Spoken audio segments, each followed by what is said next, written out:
sou tutora de língua portuguesa e literatura aqui do Coletivo Vem. E hoje a gente vai continuar o nosso estudo de pronomes. Vamos falar hoje sobre os pronomes possessivos.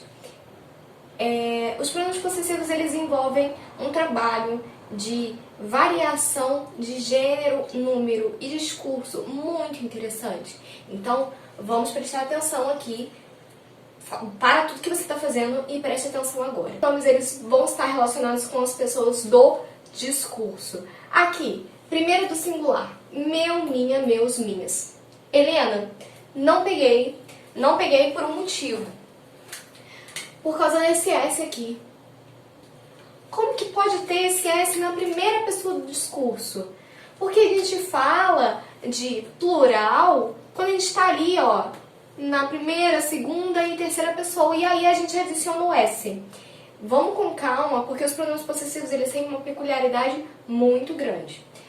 Segunda pessoa do singular, teu, tua, teus, tuas. Terceira do singular, seus, suas, seus, suas. Primeira do plural, nosso, nossa, nossos, nossos. Segunda do plural, vosso, vossa. Terceira do plural, seus, suas, seus, suas. E aí a gente vai entender o porquê desse S aqui, ó, com os exemplos. Atenção, essas são nossas canetas. Vamos verificar, então, onde esse nossas está no nosso quadro aqui dos pronomes possessivos. Onde que o nossa está? Aqui, ó. Nossas, primeira pessoa do plural. Agora, essas são minhas canetas. Minhas. Vamos também verificar onde minhas está. Está aqui. Se está aqui, primeira pessoa do singular. Acho que já deu para você entender. Se você entende um pouco mais de português, acho que você já entendeu o porquê desse S ali. Mas vamos entender. Essas são nossas canetas. Se eu falo dessa maneira, você vai entender o quê? Que as canetas não pertencem somente a mim, mas também com quem eu estou conversando, com você, por exemplo. Então, essas canetas aqui são nossas, minha e sua. Mas se eu falo, essas são minhas canetas, elas são somente minhas e não são suas. A pessoa do discurso vai se referir, portanto, a quem está possuindo o bem, o ser. Então, quando a gente fala de nossas canetas e a gente vai para a primeira pessoa do plural, é porque a gente está falando de mais uma pessoa que também possui essas canetas. Mas se a gente fala de minhas canetas, que é a primeira pessoa do singular, estamos falando aqui de uma pessoa apenas, porque a primeira pessoa do singular é uma pessoa apenas eu, que possuo essas canetas. Se estamos falando da primeira do plural, nós possuímos essas canetas. Então, quando a gente fala aqui de nossas ou minhas, essa forma de ser minha ou de ser nossa é referente à pessoa do discurso, é a pessoa que possui o bem.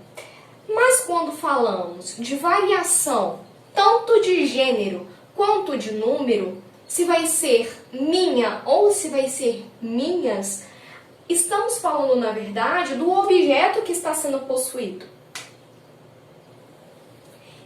Canetas.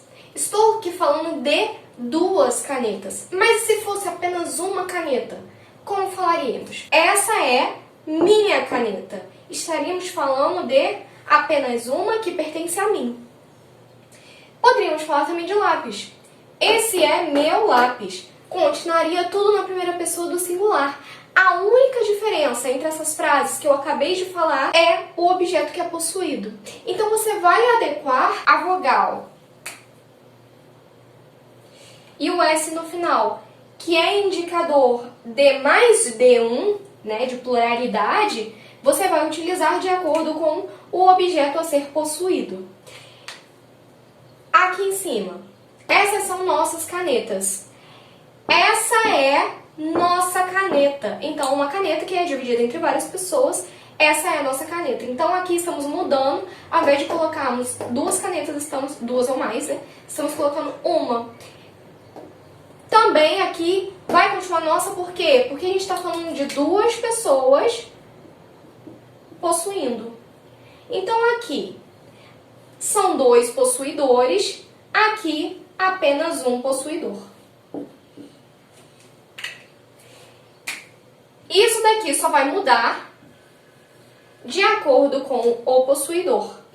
E também esse A e esse S só vai mudar de acordo com o objeto possuído.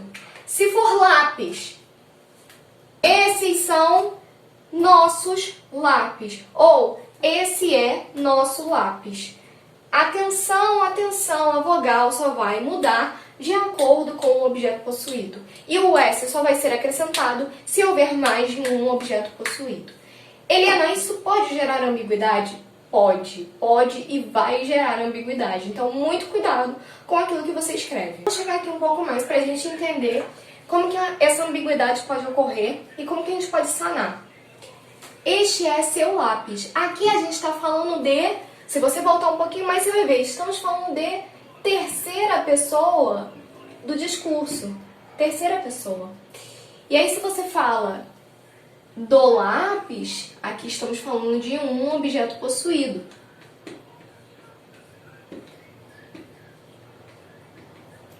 E por isso nós não temos o S que a gente tem aqui, ó, de seus. Atenção, atenção, atenção. Estes são seus lápis. Aqui a gente vê pelos seus que a gente vai ter dois objetos possuídos. E também estamos aqui na terceira pessoa do discurso. Mas você consegue me dizer se estamos aqui falando de lápis que são de apenas uma pessoa ou de mais de uma pessoa, 2, 3, 4 pessoas? Não dá para saber. Como vocês viram antes, se você voltar um pouco na tabelinha aí, a terceira pessoa do singular e a terceira pessoa do plural, em razão de discurso, são indistinguíveis, possuem os mesmos pronomes possessivos. Por isso, para sanar essa ambiguidade, podemos utilizar outros pronomes. Então, este é o lápis dele. Estes são os lápis dele. Ou estes são os lápis deles. E aí, com o dele ou deles, você vai saber se é uma pessoa ou se são duas ou mais pessoas. Então, muita atenção para quando vocês forem utilizar a terceira pessoa quando estamos falando de pronomes possessivos, porque pode gerar uma confusão a respeito da pessoa do discurso. Se é somente uma, se é singular, ou se são duas ou mais, que no caso a gente está falando do plural. Os pronomes possessivos também podem ser utilizados para coisas além da possessão, mas aqui estamos focando na possessão. Depois podemos retomar esse assunto. Espero que você tenha entendido, espero que você tenha gostado da aula, foi bem rapidinha, mas eu creio que você tenha aprendido alguma coisa. Beijo, beijo, fica com a gente porque ainda falta o pronome relativo.